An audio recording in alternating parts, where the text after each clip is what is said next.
Assalamualaikum warahmatullahi wabarakatuh. Apa kabar sahabat Jurnal TV dimanapun saja Anda berada?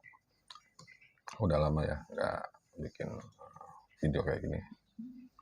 Saya kali ini mau bahas tentang kondisi Palestina.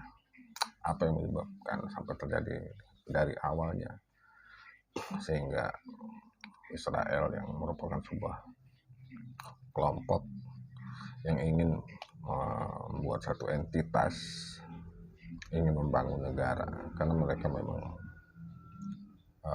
tidak punya tanah, tapi berkat bantuan negara Inggris mereka bisa ada sampai sekarang.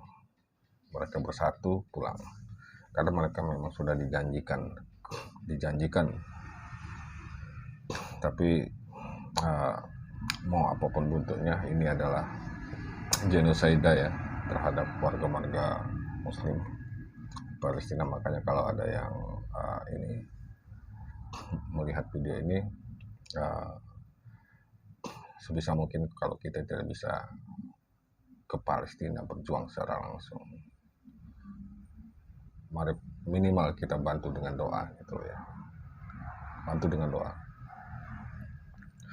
Dan juga tidak mungkin kita untuk ke Palestina, karena kalau melihat ada perkembangan update terutama di channel YouTube per harinya, per menit, per jam, itu Hamas luar biasa melakukan perlawanan, dan ini tidak mampu ditahan oleh Israel. Bahkan Amerika sendiri pun kemarin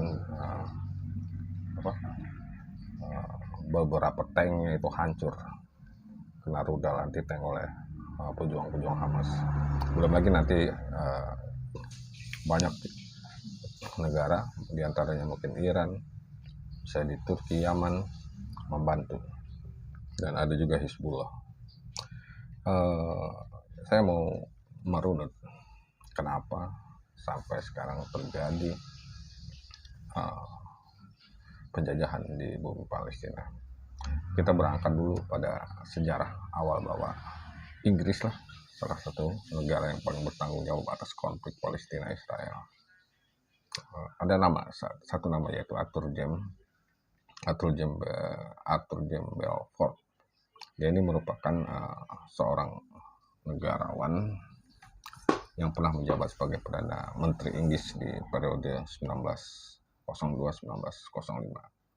Namanya dikenal sebagai pencetus deklarasi Balfour pada tahun 1917. Saat itu dia menjabat sebagai sekretaris urusan luar negeri. Salah satu faktor penyebab konflik Palestina dan Israel adalah deklarasi Balfour yang berisi dukungan bagi pembentukan sebuah rumah nasional bagi bangsa Yahudi di Palestina. Dan oleh karena itu Arthur James Balfour disebut sebagai tokoh yang bertanggung jawab atas konflik berkepanjangan antara Israel dan Palestina. Awal pendudukan Zionis di Palestina masa muda Arthur James Balfour ini, dia lahir pada 5 Juli 1848 di Nottingham House, Scotland ya. Jadi bukan di Inggris. Dia adalah putra tertua dari James Aslan Balfour dan Lady Blanche Gascoigne. Cecil, ayah Balfour bukan seorang anggota parlemen Skotlandia. Begitu pula dengan kakeknya. Balfour lahir dari keluarga terpandang dan dia mengenyam pendidikan di George Preparatory School di Hoddesdon pada 1859-1861 dan Eton College 1861-1866. Balfour juga melanjutkan pendidikannya di Universitas Cambridge dan lulus pada 1869. Setelah itu dia melanjutkan terjun ke dunia politik, dan atas saran dari pamannya Lord Salisbury, Arthur Balfour terjun ke dunia politik pada 1874. Ketika terpilih dalam pemilihan umum sebagai anggota parlemen konservatif untuk Hertford hingga 1885. Di saat yang sama, Balfour diangkat menjadi sekretaris pribadi pamannya. Nah, jadi dari sini dia banyak belajar ya dari pamannya tentang dunia politik. dia mendapatkan pengalaman luar biasa politik, terutama luar negeri dan internasional. Balfour juga pernah menemani pamannya pada kongres di Berlin dalam penyelesaian konflik Rusia-Turki. Nah, selain menekuni bidang politik, Balfour juga ahli dalam sastra, yang dibuktikan dengan terbitnya buku yang berjudul Defense of Philosophic Doubt pada 1870. Selanjutnya, Balfour juga terpilih sebagai anggota parlemen untuk Manchester Timur periode 1885 dan sampai dengan 1906. Lanjut menjadi Perdana Menteri. Arthur Balfour diangkat menjadi Perdana Menteri Inggris pada 1902 menggantikan pamannya yaitu Lord Salisbury. Balfour mulai melaksanakan tugasnya sebagai Perdana Menteri bersamaan dengan penobatan Raja Edward ke-7. Bersama dengan sekretaris luar negerinya Lord Ransom, Balfour memperbaiki hubungan diplomatik dengan Prancis pada 1904. Kemudian dia mengajukan reformasi militer dan pembentukan beberapa undang-undang seperti Undang-Undang Pendidikan dan pada tahun 1902, Pemersatu Pendidikan Dasar dan Undang-Undang Tanah Irlandia tahun 1903. Tapi secara keseluruhan, Balfour kerap menyerahkan segala pelaksanaan kebijakan luar negerinya kepada Lansdowne. Karena apa? Balfour sangat sibuk ya dalam urusan negeri Inggris. Akibatnya dia tidak dapat mempertahankan kedudukannya dalam waktu yang lama. Jadi Balfour hanya menjabat sebagai Perdana Menteri Inggris pada akhir 1905 karena ia menderita kekalahan total dalam pemilu 1906. Setelah lengser dari jabatan, Perdana Menteri Balfour menjadi pejabat Partai Konservatif. Ia memimpin Partai Konservatif hingga 1911 dan kembali ke pemerintahan pada 1919. Kemudian pada 1916, David Lloyd George, Perdana Menteri Inggris yang baru, mengangkatnya sebagai sekretaris urusan luar negeri. Pada masa inilah dia mencetuskan deklarasi Balfour, dan di sini dimulai kawan-kawan awal cikal bakal Palestina dijajah oleh Israel karena mendapat dukungan dari Inggris. Pada 1917, Inggris berhasil menguasai Yerusalem setelah menaklukkan kekuatan Turki dan Jerman. Kemudian pada November 1917, deklarasi Balfour disusun oleh Arthur Balfour, ya kan? Jadi inti dari deklarasi ini adalah mengumumkan dukungan bagi pembentukan sebuah rumah nasional bagi bangsa Yahudi di Palestina. Dan ada 10 surat ditulis oleh Arthur Balfour. Ini diberikan kepada Lord Rothschild. Siapa Lord Rothschild? Nanti kita akan bahas di bawah di selanjutnya. Lord Rothschild ini pemimpin Yahudi Inggris yang uangnya lewat banyak, dan diduga ini adalah salah satu otak yang membuat kekacauan di dunia saat itu, dan mungkin sampai saat ini juga bisa ya. Dia adalah pemimpin komunitas Yahudi di Inggris untuk diberitahukan kepada Federasi Zionis Britania Raya dan Irlandia. Maksudnya diberitahukan ini bahwa sepucuk surat tadi yang diberikan oleh Arthur Balfour. Jadi dokumen yang berisi pengklaim tanah Palestina dan oleh Yahudi yang ditulis oleh Balfour inilah yang menjadi salah satu faktor penyebab konflik Palestina dan Israel. Pasalnya dalam deklarasi tersebut tidak dinyatakan secara gamblang bahwa Palestina akan dijadikan negara Yahudi. Hal ini menimbulkan celah untuk menerjemahkan kata rumah nasional, ya kan? Dan bagaimana Yahudi Palestina harus dibatasi. Nah, celah deklarasi Balfour ini kemudian dimanfaatkan oleh para Zionis, yaitu Israel, untuk mewujudkan cita-cita mereka, yaitu mendirikan negara Yahudi di Palestina. Jadi ingat ya, mendirikan negara Yahudi di Palestina. Jadi mereka memang gak ada negara saat itu. Itulah kenapa konflik antar Palestina di Israel belum dapat diredakan hingga saat ini. Dan pada 1919, Arthur Balfour meninggalkan Kementerian PM Lloyd George dan kembali ke dalam Partai Konservatif sebagai Lord President of the Council pada 1925 dan 1929. Pada akhir 1928, sebagian besar gigi Arthur Balfour dicabut dan ia menderita gangguan peredaran darah. Lalu pada akhir 1929, Balfour menderita plebitis yang membuatnya lumpuh. Kondisi ini dialami Balfour hingga meninggal pada 19 Maret 1930, atau kemudian dimakamkan di pemakaman keluarganya pada 22 Maret 1930. Jadi masih di awal-awal itu ya, perang sebelum perang itu lagi dimulai, perang dunia satu. Di artikel ini memang sudah diterbitkan di Kompas, kawan-kawan, ya kan? Ya, penyebab PM Inggris penyebab konflik Israel Palestina, yaitu diterbitkan di Kompas pada tanggal 6 bulan 4 2022. Nah, sekarang Lord Rothschild. Siapa Lord Rothschild yang sempat saya katakan di atas tadi, bahwa keluarga Rothschild ini kita kaitkan dengan konspirasi Yahudi. Nama keluarga Rothschild mungkin bukanlah nama yang asing dalam sejarah dunia, khususnya di Eropa. Siapakah sebenarnya dia? Apa saja misteri yang menyelimuti keluarga ini? Jadi kawan-kawan, kalau ada yang mengikuti perkembangan sejarah dunia atau mengamati tokoh-tokoh paling berpengaruh di dunia ini, pasti nggak asing lagi dengan nama Lord Rothschild. Dia tokoh yang bernama lengkap itu Sir Evelyn Robert Adrian de Rothschild, atau lebih sering dikenal nama Evelyn de Rothschild, merupakan salah satu anggota keluarga Rothschild. Evelyn ini adalah satu tokoh investor dan analis pasar yang prominent, bukan hanya dengan kemampuannya, melainkan juga karena relasi. Ya kan? Ini karena Evelyn adalah analis dan penasihat keuangan untuk Ratu Britania Raya Inggris Elizabeth II.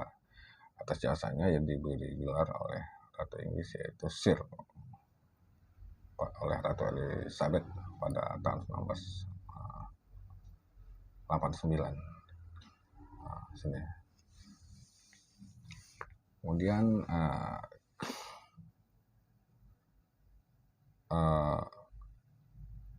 bisa dibayangkan ya betapa kuat pengaruh Rothschild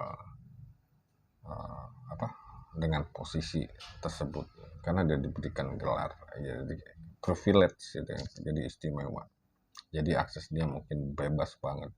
Hal ini juga yang membawa halayak umum pada kisah keluarga Rothschild yang disebut sebagai salah satu keluarga paling berpengaruh dalam sejarah perjalanan dunia. Kalau sebelumnya Rockefeller dikenal sebagai orang paling kaya di era modern, Rothschild adalah salah satu yang pengaruhnya mungkin setara dengan Rockefeller. Ini karena jaringan keluarga keturunan Yahudi ini di bisnis keuangannya sangat besar dan luas. Jadi keluarga yang satu ini menjadi financial advisor atau penasihat keuangan bagi para pemimpin besar dan bangsawan dunia.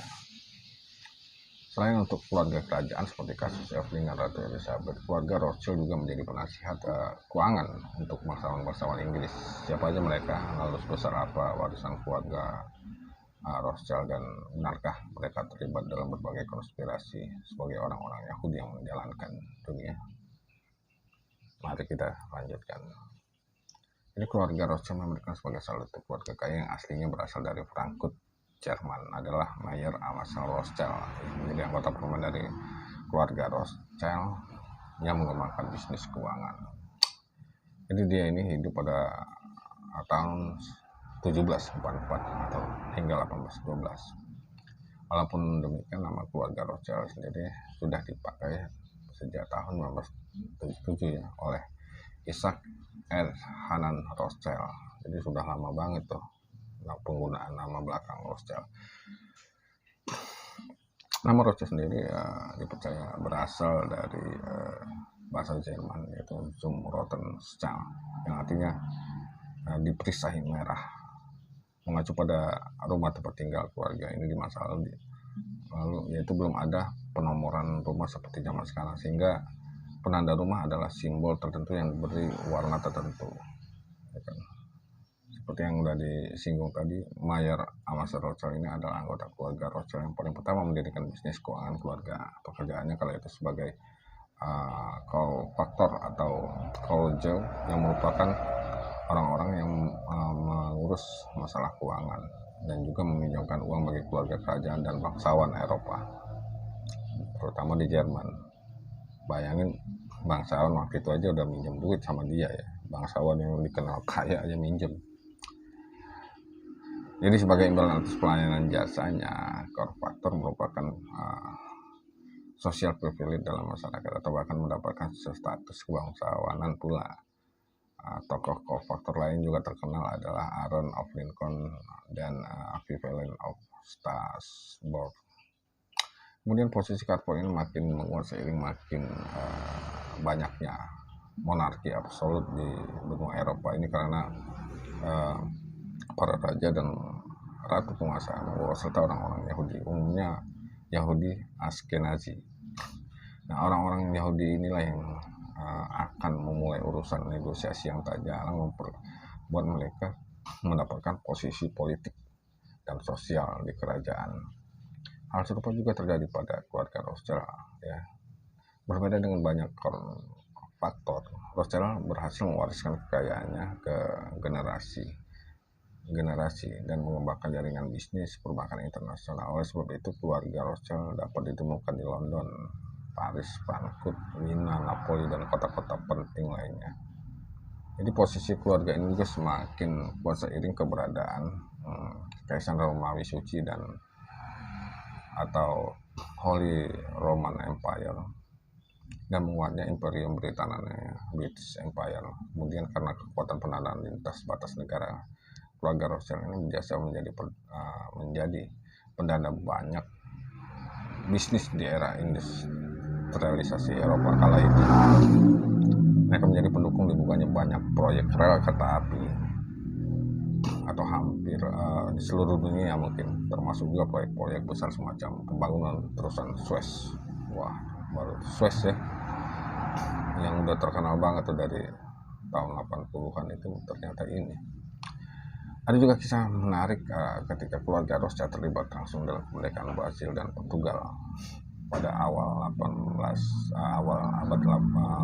19. Brasil yang mau merdeka diharuskan membayar kompensasi senilai $2 juta kala itu ya kepada Portugal. Itu kalau dihitung dengan inflasi dan kurs saat ini, nilainya mungkin mencapai sekitar 3,7 triliun kala itu. Uang itu didapatkan oleh pemerintah Brasil lewat pinjaman dari Rothschild & Co alias keluarga Rothschild sendiri. Nah, bisa dilihatkan bagaimana berkuasanya keluarga yang satu ini ya, sampai bisa memerdekakan sebuah negara. Di sisi lain, di masa kejayaannya, beberapa sumber menyebutkan bahwa total kekayaan Rothschild mencapai US 300 miliar triliun dolar. Bukan, kalau dirupiahkan itu sampai dengan 4.276 triliun. Masih sangat ini ya, jauh jumlahnya ketika memang ada salah satu penguasa Indonesia zaman dulu yang kekayaannya 180 sekian triliun, ini 4.276 triliun. Bayangin kayak apa duit itu. Ini memang inilah orang paling terkaya dunia dari dulu sampai dengan sekarang. Jadi ada pun puncak kejayaan Rothschild ya, terjadi di abad ke-19 dan keluarga Rothschild di masa kontemporer. Sementara sekarang ini kekayaan keluarga Rothschild memang tidak sebesar zaman dulu. Namun kalau bicara soal pengaruh dan jaringan bisnisnya, keluarga yang satu ini tidak bisa diragukan posisinya. Jadi seperti sudah dibahas sebelumnya, mereka menjadi penasihat keuangan untuk keluarga bangsawan dan keluarga kerajaan. golongan bangsawan Inggris yang merupakan golongan bangsawan dan dengan gelar Duke, Earl, Viscount, Baton, dan lain-lain adalah contoh golongan bangsawan yang punya hubungan dengan keluarga Rothschild.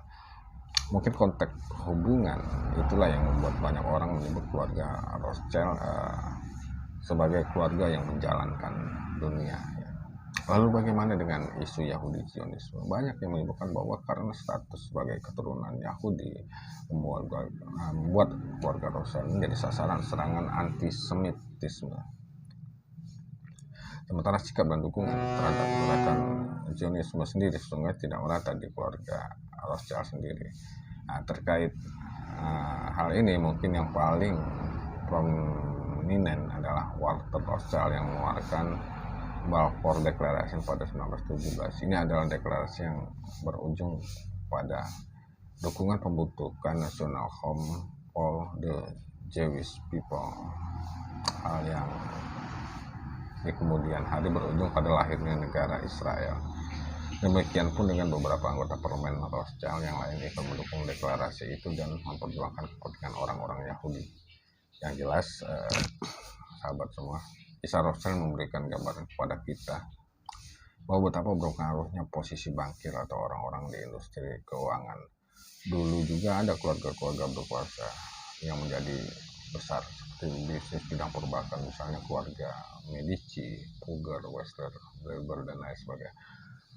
Cuma mereka tetap kalah baik secara finansial maupun hegemoninya dengan keluarga Rothschild ini karena hak privilege ya ini luar biasa yang diberikan oleh Ratu Inggris, sehingga apapun kegiatannya itu selalu mendapat dukungan. Tapi karena dia memang punya uang yang bisa meminjamkan. Kalau posisinya kita ya atau saya aja punya uang banyak, itu kita bisa mengatur. Benar, contoh kecilnya aja, jadi bos kecil itu bisa ngatur orang, kasih duit terus, kamu harus ini, kamu harus ini. Apalagi dalam posisi orang yang memang tidak ada duit terus kita kasih, itu mengharap banget. Jadi apapun ketika sudah kita kasih duit, mereka mau melakukan apa aja, tinggal tunggu kamu harus jalani. Dan itulah fakta kawan-kawan, kenapa perang Palestina itu tidak perang Palestina dengan Israel itu tidak akan pernah berarti, karena ada kepentingan yang lebih besar di balik itu. Dan itu peran Inggris ya. Inggris adalah negara yang pernah bertanggung jawab. Dan kemudian ada lagi, mungkin kita bahas nanti, mengapa Amerika dukung Israel. Ini sangat menarik, tapi kita lanjut saja. Ini karena sudah kelamaan videonya, akan kita teruskan di episode-episode berikutnya. Baik, itu saja yang bisa dapat saya sampaikan, sahabat Jurnal TV. Mudah-mudahan bermanfaat ya. Paling tidak, kalau kita tidak bisa sebagai muslim, saudara-saudara kita yang di sana di genosida oleh Israel, laknatullah, bantulah mereka dengan doa atau kirimkan yang mampu untuk hadiah-hadiah ke sana. Bukan sedekah ya, mereka tidak butuh sedekah, tapi mereka harus butuh hadiah. Itu yang saja yang bisa saya sampaikan, mudah-mudahan berguna. Jangan lupa like, subscribe, dan share. Terima kasih sebelumnya. Selamat berjumpa kembali. Wassalamualaikum warahmatullahi wabarakatuh.